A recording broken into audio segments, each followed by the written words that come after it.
Assalamualaikum warahmatullahi wabarakatuh.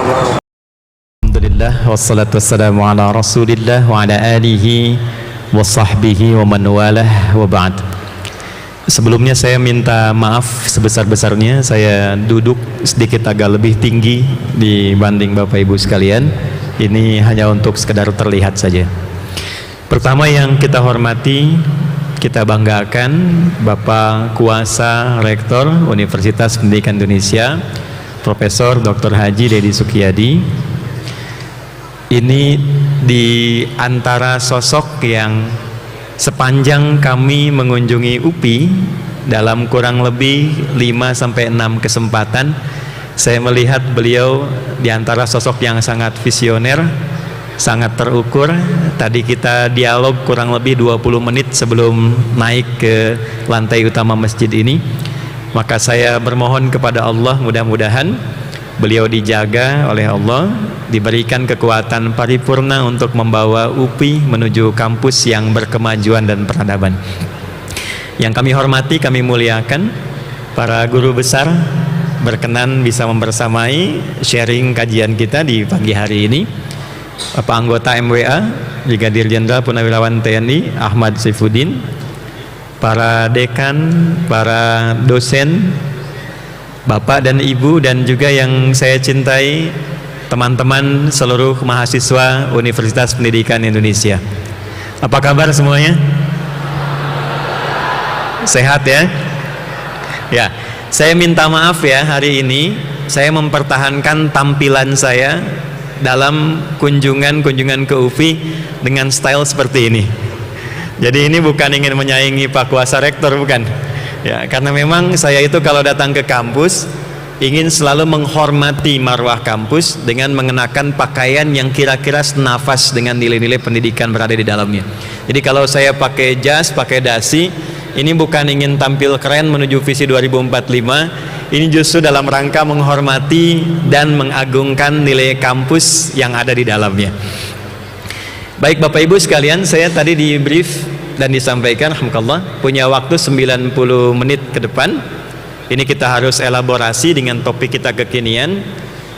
Saya alhamdulillah masih agak sempat membuat satu catatan dalam bentuk PowerPoint. Mudah-mudahan teman-teman bisa menampilkan, supaya maksud saya kajian kita, karena saya menginginkan lebih terarah, lebih terukur, dan lebih baik dalam pemaparan dan juga diskusi yang mungkin kita akan jelang bersama-sama. Karena itu, untuk fokus pada apa yang kita bahas, mungkin ada baiknya kita kembalikan pada materi-materi yang sesuai dengan tema yang Bapak Ibu sampaikan. Baik, di sini saya mohon izin untuk berdiri. Kita minta dibantu. Ini kemana ya nunjuknya? Ke depan? Ke depan. Oke. Bapak Ibu sekalian, ini tema yang disampaikan kepada kami untuk kita dialogkan. Saya tidak dalam posisi mengajar ya, karena di sini ada guru besar. Ya, profesor itu artinya tingkat tertinggi untuk pengajaran. Doktor tingkat tertinggi untuk pembelajaran. Jadi di sini kita sharing kembali apa yang bisa kita kaji dari tema yang ditampilkan ini. Di sini ada peran perguruan tinggi dalam menyiapkan generasi unggul untuk mencapai visi Indonesia Emas 2045. Kurang lebih Pak Kuasa Rektor, saya sudah menyampaikan materi ini mungkin 3-4 universitas di Indonesia. Terakhir saya sampaikan di UNP, Universitas Negeri Padang, dan mungkin sedikit banyak kita elaborasi di UPI ini. Teman-teman, saya punya kebiasaan, dan ini standar ilmiah sebetulnya, bahwa untuk mengurai sesuatu itu kita harus mendefinisikan dulu apa yang akan kita urai, sehingga kita punya kesepakatan pada konteks yang akan kita bahas. Kalau di bahasa Arab itu disebut dengan ta'rif namanya, definisi. Jami'un mani'un, yang komprehensif, mencakup pada aspek yang akan dikaji, serta tidak keluar dari batasan-batasan yang bisa ditetapkan. Nah, ini kalau kemudian kita akan bedah dari tema ini saja, kita punya kurang lebih 5 poin. 1, visi Indonesia Emas 2045. Ya, karena kan ini kalau kita kembalikan sebentar ya ke belakang, kan begini, peran perguruan tinggi dalam menyiapkan generasi unggul untuk mencapai visi Indonesia Emas 2045. Ya, pertanyaan poin pertamanya adalah ya, apa visi Indonesia Emas 2045 itu? Kemudian yang keduanya ini agak penting. Sekarang tahun berapa? 2024. 2024 ke 2045 punya jarak berapa tahun? 21 tahun. Jadi sekarang tantangan yang kita akan hadapi selama 21 tahun menuju 2045 itu apa saja? Alat ukurnya apa? Keterangannya didapatkan dari mana? Nah, untuk mencapai visi itu otomatis kan tantangan ini mesti kita lewati. Nah, nanti pembahasan kedua kita akan urai tentang poin itu. Yang ketiga, setelah tahu tantangannya apa, era yang kita hadapi itu ada apa saja karakternya, maka bagaimana menyiapkan generasi unggul yang tadi dimaksudkan. Siapa yang dimaksud generasi unggul itu? Bagaimana seseorang bisa disebut dengan unggul? Apalagi Anda di sini ada di Jawa Barat. Ya, Jawa Barat itu yang paling terkenal di antara ikonnya itu Maung. Makanya Kodam 3 Siliwangi itu kan Maung tuh. Maung itu ternyata ada singkatannya. Salah satunya manusia unggul. Turunan-turunannya itu, ya. Nah, itu nanti kita akan bedah. Yang keempat, instrumen solusinya apa?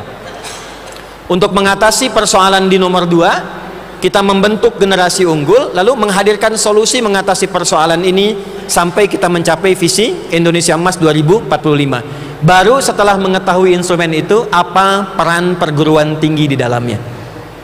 Nah, ini 5 poin ini mesti kita bedah dalam 90 menit. 90 bagi 5 kurang lebih 18 ya. 1 poin 18 menit, kepotong mungkin mukaddimah 5-10 menit. Oleh karena itu mohon izin sisa waktunya kita manfaatkan dengan baik. Ini barangkali yang kita akan bahas. Bisa dipahami? Jelas insya Allah? Nah, kalau jelas mari kita akhiri pertemuan kita hari ini. Ya, supaya kita nggak tegang, kita sedikit elaborasi ya. Saya mohon izin, mohon maaf kalau ini kan karena kuliah umum kita sharing, jadi nuansanya nggak seperti ceramah. Ya, kita nanti agak lepas seperti kita mengajar. Saya mengajar juga Pak, saya mengajar di Prodi S3 juga. Ya, kemudian ada beberapa juga di luar yang kami juga mengajar. Saya kemarin di Jepang juga mengajar.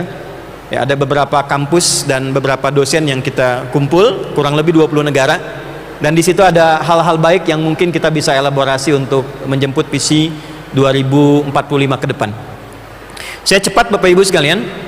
Ini dari data Bappenas. Visi 2045 yang disiapkan oleh badan ya dari perencanaan ya untuk sifatnya nasional, pembangunan nasional, kurang lebih ada 5 items, 5 bagian yang diharapkan itu bisa optimal di tahun 2045. Yang pertama kita bisa lihat ada pendapatan per kapita setara dengan negara maju. Ya, saya agak cepat dulu ya. Yang kedua, diharapkan kemiskinan menurun dan ketimpangan berkurang. Yang ketiga, kepemimpinan dan pengaruh di dunia internasional meningkat. Ya. Yang keempat, daya saing sumber daya manusia meningkat. Saya artikulasinya agak saya tekankan di poin keempat ini. Daya saing sumber daya manusia meningkat. Dan yang kelima, saya cepat, intensitas emisi GRK menurun menuju net zero emission. Teman-teman, saya hanya akan fokus saat ini karena kita sifatnya membentuk peran perguruan tinggi dan objeknya adalah sumber daya manusianya. Maka izinkan saya fokus pada topik nomor 4 dari 5 ini, karena nanti kunci untuk menggerakkan seluruh bagian yang 5 ini itu intinya ada pada sumber daya manusianya. Jadi kita tidak akan mungkin menemukan keunggulan di 4 bagian ini, termasuk UPI ingin menuju kampus yang unggul, leading and outstanding, gitu kan? Leading itu kalau sumber daya manusianya tidak dioptimalkan, maka tidak akan mungkin kita bisa mencapai aspek-aspek yang diinginkan. Nah, jadi saya ingin bawa dulu ke satu pemahaman bahwa yang kita siapkan, kalau saya bicara kita artinya saya dan UPI saat ini. Jadi bukan saya sebagai adidat pribadi atau Anda personal. Saya ingin mengajak di pertemuan kali ini 19 November 2024 menyongsong Disnatalis UPI yang ke-70 kita akan membangun satu visi menjemput Indonesia Emas 2045 yang saya harapkan take off-nya berasal dari Universitas Pendidikan Indonesia di Bandung ini. Ya. Saya mau kasih sedikit perbandingan ya Bapak Ibu sekalian, sedikit saja. Ya, karena ini hal-hal yang jarang diulas. Ya. Dan saya challenge UPI di sini Pak. Nanti kita lihat kalau ke sini lagi kira-kira sudah sampai di mana gitu perkembangannya. Saya izin sebentar Pak ya, sebelum masuk ke slide berikutnya. Bapak Ibu sekalian, ada satu hadis yang sangat menarik yang disampaikan oleh Nabi Muhammad sallallahu alaihi wasallam yang nilainya universal. Jadi universal itu di Islam itu kan ada dua tuntunannya. Ada yang spesifik untuk orang Islam yang sudah mengatakan dirinya muslim, maka untuk membuktikan klaim keislamannya oleh agama, oleh dinul Islam, agama Islam, ditampilkan pedoman berkehidupan untuk menunjukkan dia muslim. Misal ada yang bentuknya ibadah ritual berupa sholat. Nah, sholat itu pembuktian keimanan kita. Karena itu di Quran sholat disebut dengan iman. Satu-satunya ibadah yang di Al-Quran disebut dengan iman itu sholat. Quran surah kedua ayat 143 di akhir ayatnya, wa ma kana Allahu liyudhi'a imanakum. Kenapa kita diminta sholat? Alasan rasional pertamanya bukan karena Allah butuh, karena Allah nggak butuh sholat kita.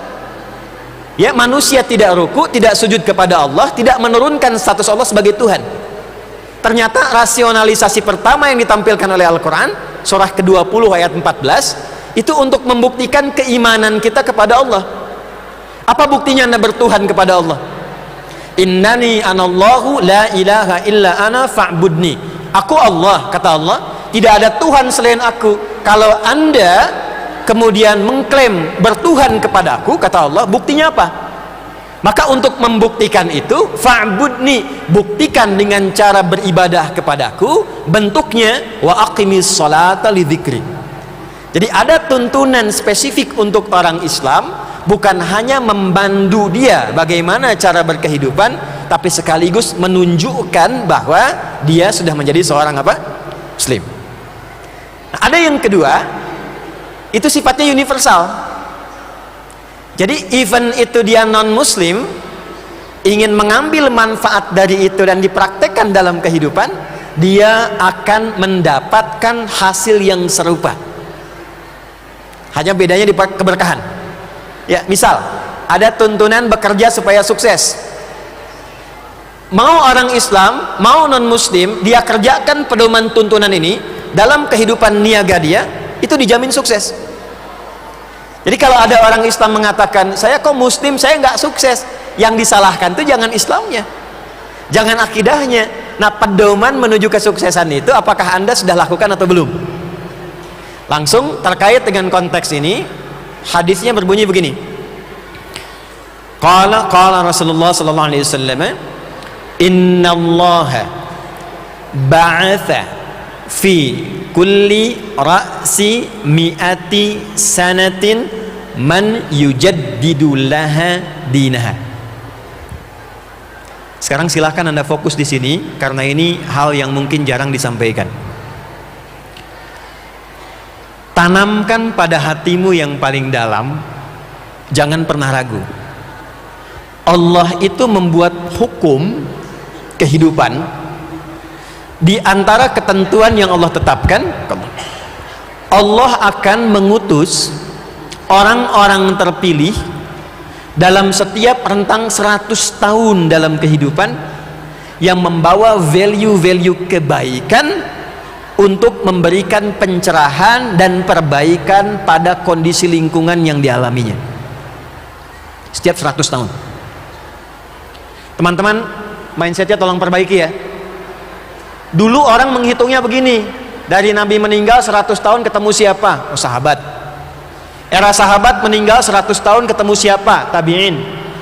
Nanti ketemu Umar bin Abdul Aziz. Dari Umar bin Abdul Aziz 100 tahun dihitung ketemu Imam Syafi'i. Terus dihitung sampai ke era kita sekarang. Jadi banyak orang membaca hadis ini dengan pendekatan maju sehingga semua menunggu dan mencari, bukan menjadi subjek. Kira-kira sekarang siapa ya yang diharapkan mampu membawa pembaruan itu, yang diharapkan mampu membawa perbaikan itu? Jarang ada orang memahami hadis ini dengan hitungan mundur 100 tahun ke belakang, lalu dibawa ke konteks dia berkehidupan, diukur 100 tahun ke depan, apa yang diperbaiki dari semangat 100 tahun ke belakang itu. Saya ambil contoh begini ya, ini kita belum mulai ya, kita masih mau mukadimah nih. Maaf ya, izin. Maaf, saya mau menulis, saya ingin cek dulu. Ibu, kelihatan ini Bu? Luar biasa. Ini salah satu dosen UPI dari kalangan ibu yang imannya begitu tinggi. Saya belum nulis udah kelihatan. Izin Bu. 100 tahun. Saya tulis dulu Bu ya. Izin Pak, kalau saya tadi agak cepat, sekarang saya lambatkan supaya lebih terukur. Sekarang tahun berapa? 2024 ya? Sahih aja. Kurang 100 berapa? 1924 ya? Betul gak? Oke. Ini cara baca hadisnya begini. Ada apa di tahun 1924? Mana jurusan sejarah di sini? Ada apa di tahun 1924? Mahasiswanya aja, kalau dosen kan guru kita itu. Ya? Boleh dikasih mic-nya tuh? Berdiri Mas. Gimana? Maju. Ya, cukup. Ada apa? Maju lagi. Sini sampai depan sini. Gak apa. Sini. Perkenalkan namanya siapa, fakultas apa, jurusan apa, semester berapa? Terima kasih Ustadz. Assalamualaikum warahmatullahi wabarakatuh. Izin untuk memperkenalkan diri. Nama saya Tisna. Saya dari jurusan Pendidikan Akuntansi. 1924 yang saya ketahui, mohon koreksi Ustadz jika saya salah, itu ada reruntuhan Ismani, hancurnya kerajaan Ismani yang merupakan salah satu kerajaan terbesar dan paling berpengaruh di dunia. Terima kasih. Baik, tahan sebentar Mas. Kita kan lagi bicara tentang Indonesia nih. Ya, coba tarik dari Turki ke Indonesia. Kira-kira sebelum jadi Indonesia 1924 kan belum jadi tuh. Ada peristiwa apa di rentang 1924 kalau kita tarik 100 tahun ke belakang dari saat ini? Yang lain gak usah buka Google. Silakan. Izin juga Ustadz, yang saya ketahui rentang 100 tahun itu kan nggak mutlak di tahun itu ya Pak Ustadz. Yeah. Ada juga yang di jaraknya itu 4 tahun setelahnya, yaitu 1928, yaitu terkait dengan Sumpah Pemuda. Pemuda. Betul, 28 Oktober 1928 merupakan hari yang bersejarah tentunya. Berikan tepuk tangan. Ya. Oke. Gak apa-apa lah. Sebetulnya kalau agak tarik mundur lagi sebelum itu, mungkin hadiahnya bisa 10 juta. Tapi karena tarik ke depan 1 juta rupiah ya. Silakan bisa kembali. Mas tolong catat ya. Oke. Sebentar teman-teman, tenang aja, yang perempuan di atas kebagian juga insya Allah. Kalau kita mau lihat 1924, itu nggak bisa dipisahkan dari 1900-nya. Nanti tolong koreksi yang di sejarah Prof. 1899 itu di Belanda terjadi pergolakan pergantian kepemimpinan ratu, yang kelak nanti akan direkomendasikan seorang ratu bernama Wilhelmina. Wilhelmina ini nanti akan diangkat dan bicara di parlemen Belanda 17 September 1901. Nanti namanya kelak akan diabadikan menjadi taman di wilayah Jakarta yang segaris dengan Monas, yang di taman itu sekarang dibangun Masjid Istiqlal. Sebelum diangkat menjadi ratu Belanda, maka ada satu pemikiran dari seorang politisi Belanda namanya Van de Verten. Ya, ada namanya Van de Verten. Dia menulis satu artikel di majalah Belanda namanya The Gids, yang kelak nanti akan diviralkan oleh seorang jurnalis bernama Peter Broshoff. Di situ dia katakan begini, kita itu kan telah mengambil banyak di Hindia Belanda, telah menggali, mengambil alamnya, dan dia lihat ternyata itu berbanding terbalik dengan kondisi masyarakatnya. Maka untuk menjaga image Belanda pada saat itu, diusulkanlah pada Wilhelmina untuk membuat satu kebijakan yang menunjukkan bahwa Belanda pun itu bisa menjaga, merawat dan memakmurkan wilayah persemakmuran jajahannya. Maka diusulkanlah apa yang disebut dengan politik etis namanya. Saya tanya mahasiswa, ada berapa politik etis itu? Mahasiswa belakang 2 juta, 3 juta mahasiswa, ayo maju sini. Ya mas, namanya siapa? Oh ini saja. Cik. Ya, bismillahirrahmanirrahim. Assalamualaikum warahmatullahi wabarakatuh. Ya, perkenalkan nama saya Faisal Fauzan Ilyasa. Politik etis itu, politik balas budi itu ada 3. Yang pertama itu saluran air diberikan kepada masyarakat. Istilahnya itulah Ustaz, saya lupa. Yang kedua itu mereka diberikan hasil tani. Ya mulai ngarang. Itu yang pertama mau diberikan saluran air untuk bisa bertani. Ya. Yang kedua itu Setiap 1 juta. Ya waktu habis. 1 irigasi, 2 imigrasi, 3 edukasi. Irigasi bagaimana membuat saluran-saluran air itu bisa tertata dengan rapi sehingga nanti bisa mensuplai kebutuhan masyarakat dan menyehatkan perkebunan. Yang kedua imigrasi, nanti dari imigrasi ini membawa ke depannya akan ada copy paste, terutama di era Pak Harto dengan program transmigrasi, membawa orang-orang yang terpusat di Jawa dan beberapa tempat ke daerah-daerah untuk bisa dioptimalkan. Yang ketiga ini paling penting dan ada kaitannya dengan UPI, apa yang disebut dengan edukasi, membuka peluang kepada bumi putra, orang-orang dari Nusantara, Hindia Belanda, untuk diberikan akses pendidikan yang setaraf dengan pendidikan di Belanda, baik itu ke Belanda ataupun dibuka di bumi Hindia Belanda, tapi tingkat pendidikannya setaraf dengan kurikulum yang ada di Belanda. Yang 2 tidak berhasil karena dikorupsi. Ternyata zaman penjajahan pun ada korupsi, Pak.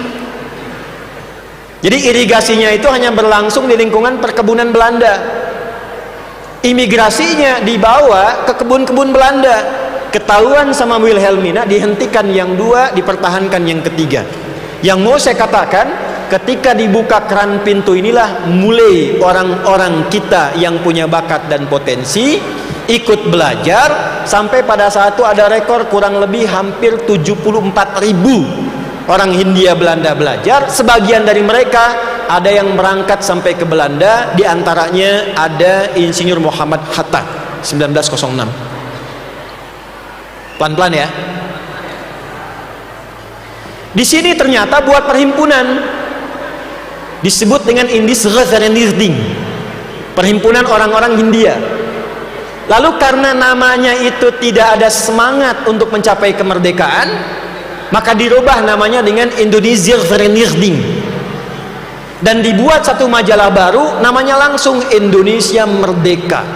Dari sinilah kemudian muncul embrio, muncul para pemuda-pemuda Yong Java, Yong Sumatera sampai dengan ke timur, membentuk satu perhimpunan yang terkumpul itu gerakannya kelak di 1924. Dalam 4 tahun mereka bisa menyiapkan satu pertemuan besar, mendeklarasikan 3 poin pokok kebangsaan yang dikenal dengan Sumpah Pemuda.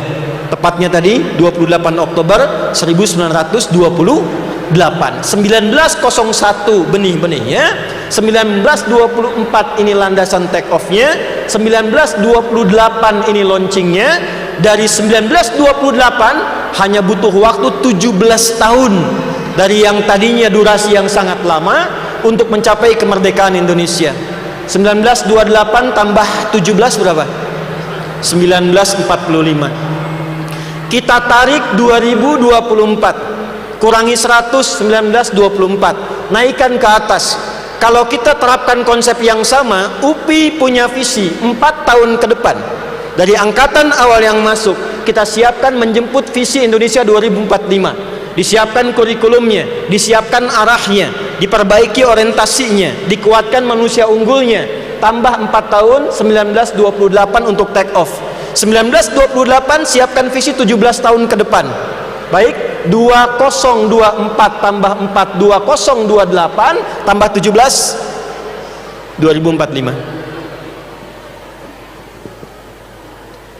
Itu yang saya katakan, membaca 100 tahun ke belakang dengan suasana yang serupa untuk menjemput visi baru dengan substansi yang berbeda. Nah, jadi pertemuan ini bukan pertemuan biasa, walaupun adanya di masjid, tapi memang landasannya perlu dari sini. Nanti kita akan bedah. Situasinya sama teman-teman sekalian, dunianya pergolakannya sama. Kalau Anda mau belajar tentang geopolitik, geostrategi, geoekonomi, geomiliter, itu suasananya sama persis dengan 100 tahun ke belakang. Wa tilkal ayyamu nudawiluha bainan nas. Ya, bukan dejavu ya. Kalau dejavu seakan-akan mirip gitu, tidak. Dengan substansi yang serupa, tapi dengan tampilan yang tidak sama. Sama persis. Kalau Anda baca data-data sekarang, baik secara global yang tercatat di Lemhanas dan sebagainya, kita itu punya waktu 3-4 tahun dari sekarang untuk menyiapkan pergolakan yang akan kita jelang di 2029. Bukan karena pergantian pemerintahan, bukan, karena dunianya bergeraknya begitu. Dulu masih 2035, sekarang ditarik ke 2027. Saudara, saya mengajar di 20 negara. Saya tanya satu-satu sampai yang terakhir yang di Palestina. Kemarin saya tanya, Anda kan saya bilang baru memulai yang pertama kan dari 3 tahap. Nanti 2027 baru tahap kedua. Kan dia mengakui, betul, Syekh, betul.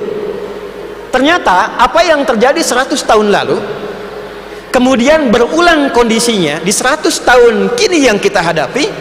Tantangannya adalah, apakah UPI mau mengambil peran untuk menyiapkan 4 tahun ke depan guna menjadi landasan yang kokoh untuk Indonesia take off menuju 2045.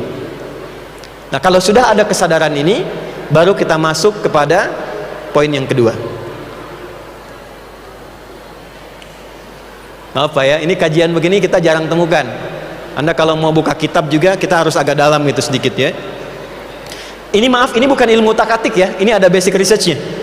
Ya, saya nggak punya TikTok. Ya, yang anak-anak sekarang ngajinya berubah itu Pak di PAI ya. Dulu kita ada ilmu sorok, judulnya tasrif. Sekarang berubah karena eranya digital, tak taka yutak tiku tiktokan. Fasbaka yufesbiku fes, bukan. Taba ya tubu YouTube, Instagrama ya Instagrimu Instag. Oke. Eranya sekarang apa? Dinamika sosialnya gimana? Saya urai lagi ya Pak, Bu. Sekarang kita di 2024, X-nya di sini. Startnya. Y-nya di sini, Y-nya. 2045.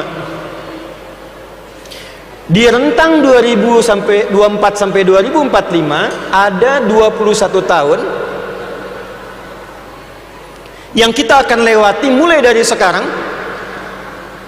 Dan tantangannya dari 21 tahun ini, kita harus menyiapkan semua generasi yang capable untuk mengatasi tuh yang tadi ada di slide tadi itu, semua tantangan, karakteristik, dinamika yang terjadi selama 21 tahun ini. Ada apa saja di sini?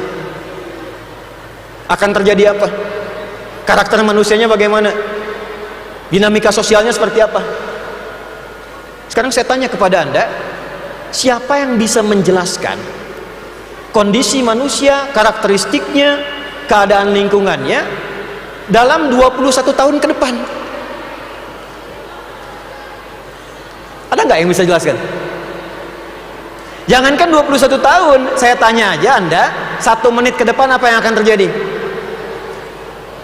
1 jam ke depan apa yang akan terjadi? Besok di UPI akan terjadi apa? Ada yang tahu? Saya pagi-pagi kesini subuh, ingin lihat UPI, kangen, ingin lihat fasilitas olahraganya, kan? Terus saya ingin belajar juga pingpong tadi tuh ikut. Alhamdulillah saya diajarin tuh, Ustadz ini bola isi, bola kosong gitu kan. Tapi kan nggak tahu yang terjadi apa, ternyata saya yang menang mainnya. Nah, itu mengalah saja gitu.